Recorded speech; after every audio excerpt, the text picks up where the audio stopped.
mungkin bisa dijelaskan terkait sejarah Empu Sindok dari awal perkembangan menuju Jawa Timur, mungkin disertai dengan bukti-bukti arkeologis yang sudah pernah ditemukan. Bisa dijelaskan? Iya.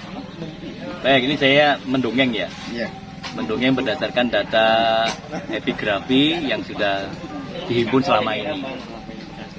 Tentang tokoh Empu Sindok atau Dyah Sindok, memang ini menjadi sebuah catatan penting dalam sejarah Medang atau sejarah Mataram.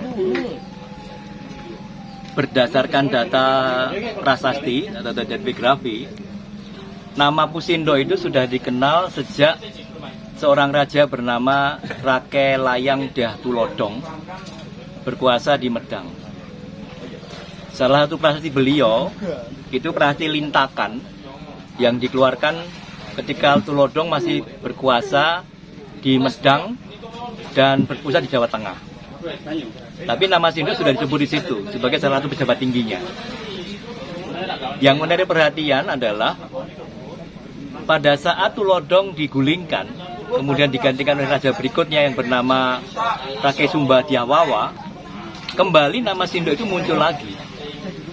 Bahkan oleh Dyah Wawa, Sindok itu diposisikan sebagai Mahamantri.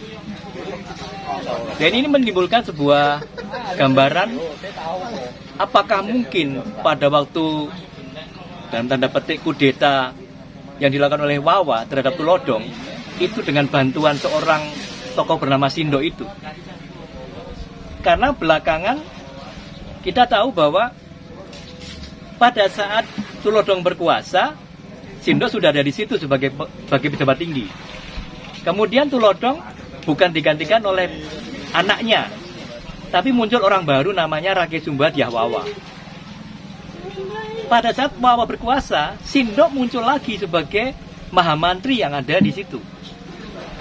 Menjadi pertanyaan, apakah mungkin keberhasilan Wawa mendapatkan tahta itu karena dukungan dari Sindok yang sudah mengerti tentang seluk-beluk kerajaan Tulodhong itu. Selang berapa waktu, Sindok kemudian mengambil alih tahta dari Dyah Wawa. Ada hal yang penting di situ.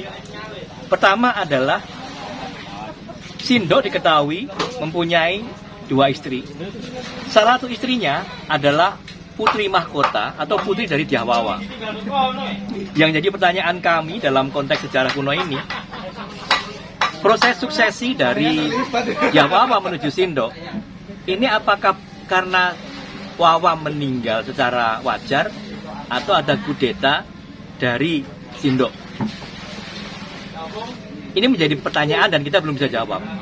Di samping juga gejala yang menaik lagi, mengapa Sindok perlu memunculkan wangsa untuk dirinya sendiri dengan sebutan Isana Wangsa.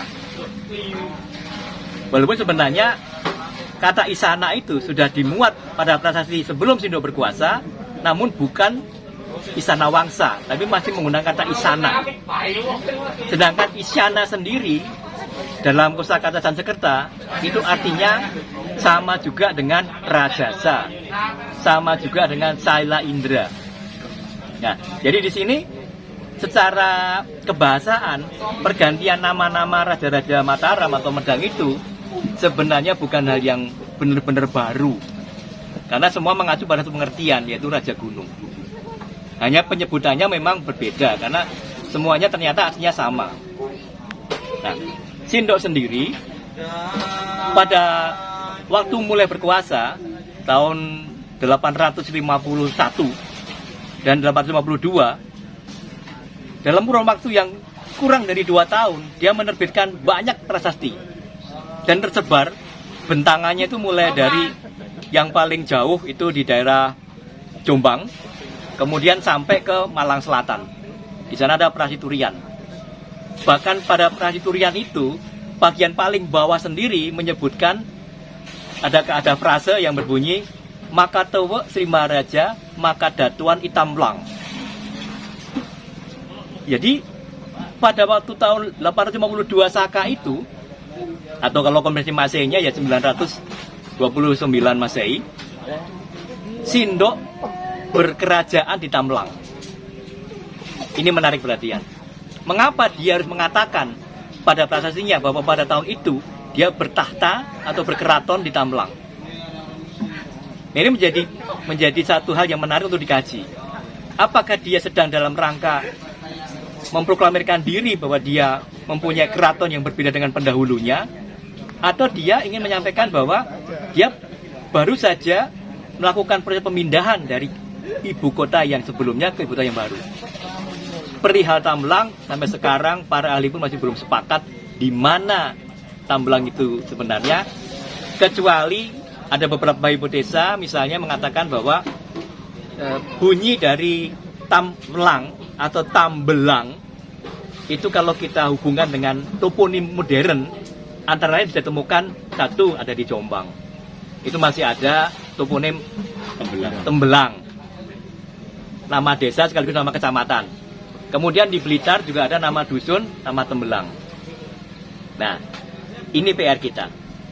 Kita perlu karena ternyata bahwa untuk menelisik sebuah ibu kota dari 1000 tahun yang lalu sangat sulit.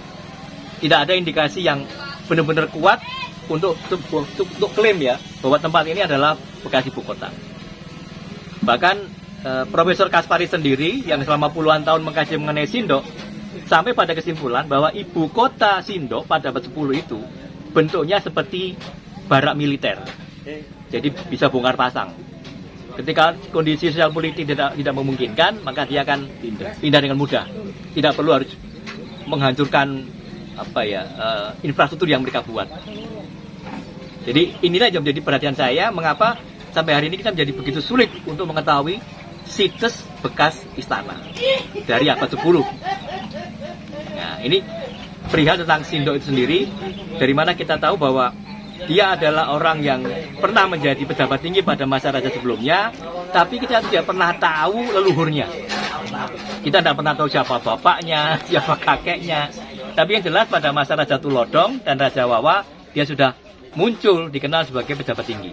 Pak, ada yang mengatakan itu dari Jawa Tengah pindah ke Jawa Timur karena erupsi gunung Merapi ya, seperti itu, dan juga invasi Sriwijaya.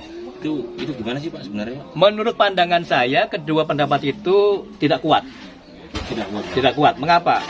Persoalan gunung meletus di Jawa Tengah terkait dengan gunung Merapi itu terjadi berulang-ulang. Sering kali terjadi. Dan tidak mungkin sebuah peradaban itu tiba-tiba lenyap hanya gara-gara gunung meletus. Tapi yang perlu diperhatikan dalam konteks ini adalah bahwa sejak masa Balitung, kemudian sampai pada masa Sindok, kita mendapatkan data penting sejumlah profesi yang terkait dengan perniagaan itu dimuat dalam prasasti. Artinya apa? Ada satu paradigma baru yang menjadi perhatian raja-raja pada waktu itu tentang persoalan akses perdagangan. Ketika kerajaan itu Jawa Tengah, tidak ada akses langsung ke pantai.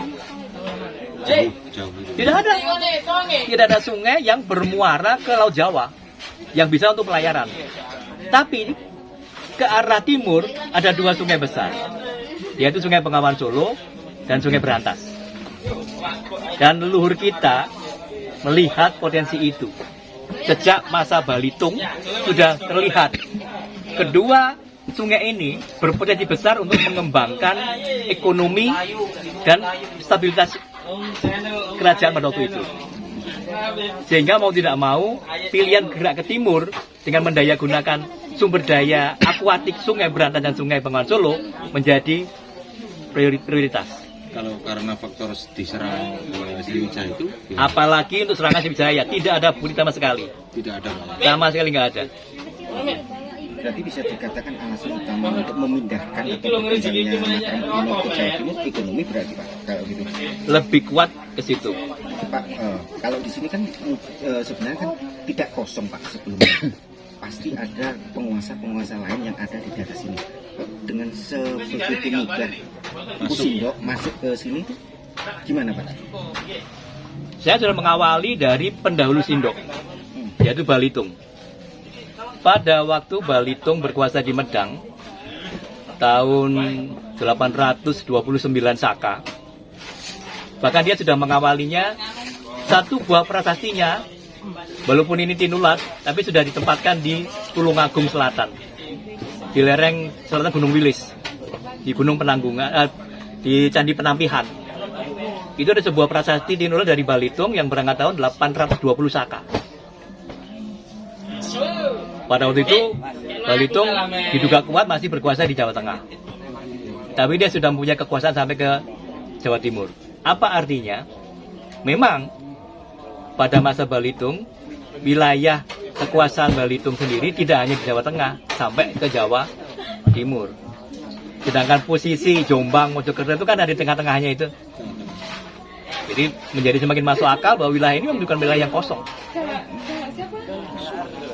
Jangankan itu, di Malang kita punya prasasti Dinoyo yang misalnya jauh lebih tua lagi. Tahun 760 Masehi sudah ada kerajaan di Dinoyo. Dari situ juga memperkuat bahwa Jawa Timur itu bukan kondisi yang kosong pada abad-abad itu.